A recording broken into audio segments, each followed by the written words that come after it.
Hello good morning सभी लोगों को। आज का हमारा वीडियो होगा पैंक्रियाज, जिसे हिंदी में बोलते हैं अग्नाशय। तो अग्नाशय एक ग्रंथि के रूप में जानी जाती है जो एक पाचक ग्रंथि का काम करता है। तो आइए आज हम इस वीडियो में आपको अग्नाशय के बारे में बताएंगे। तो यहाँ पर देखिए जो डायग्राम है, ये डायग्राम देख के ही आप अगर देखे होंगे तो समझ में आ रहा होगा। यहाँ पे जो पत्ती की तरह संरचना है इसी का नाम क्या है, पैंक्रियाज ग्लैंड है। और यहाँ पर देखेंगे जो सी आकार की संरचना है इसे डाउडेनम बोलते हैं।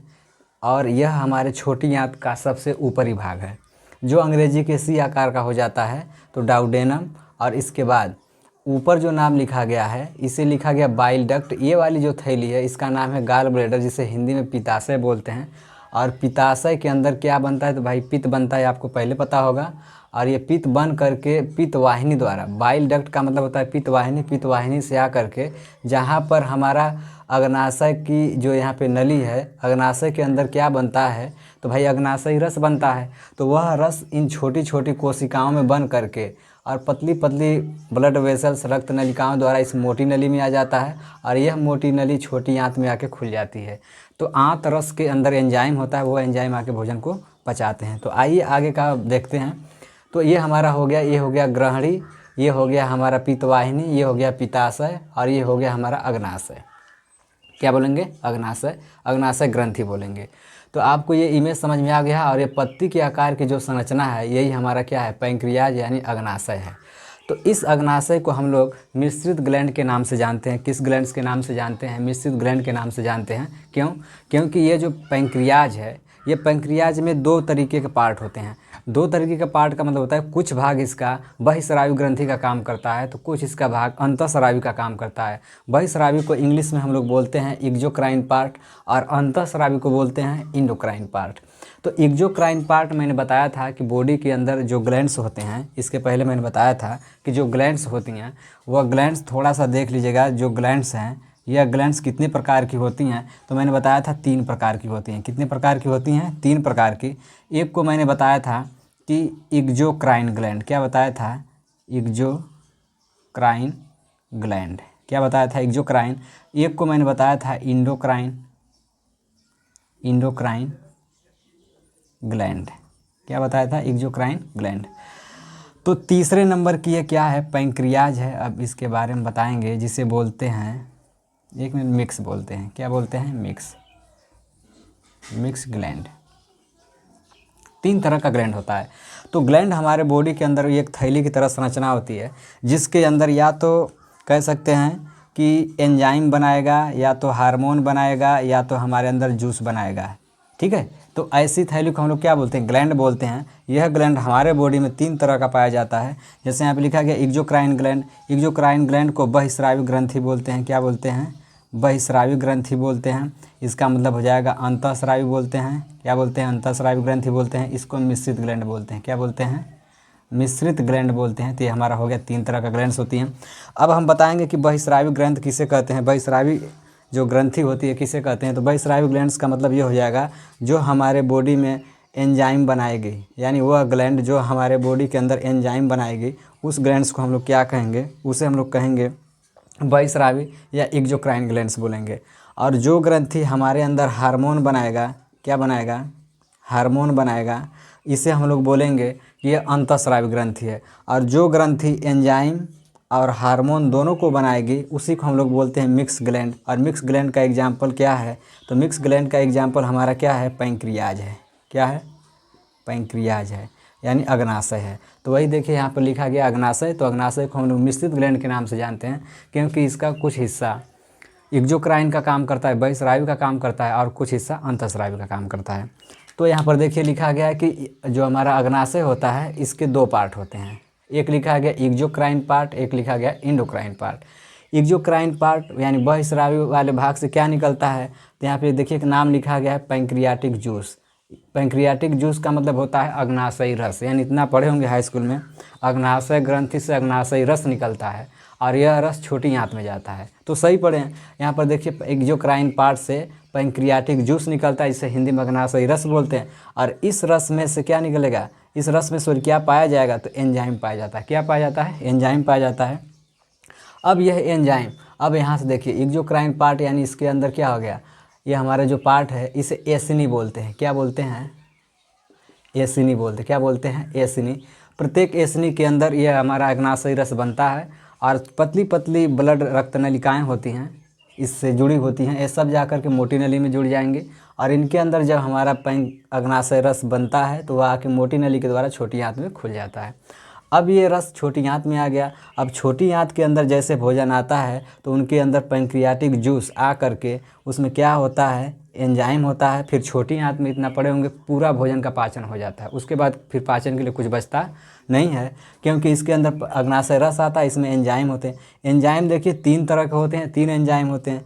एक लिखा गया है ट्रिप्सिन यानी ट्रिप्सिनोजन भी बोलते हैं, यहाँ पे लिखा गया एमाइलेज, दूसरा लिखा गया लाइपेज। अब ट्रिप्सिन एंजाइम प्रोटीन के यानी खाए पिए जो हम लोग खाना खाए हैं उसके अंदर कौन से कंपोनेंट को पचाएगा, तो कहेंगे प्रोटीन को।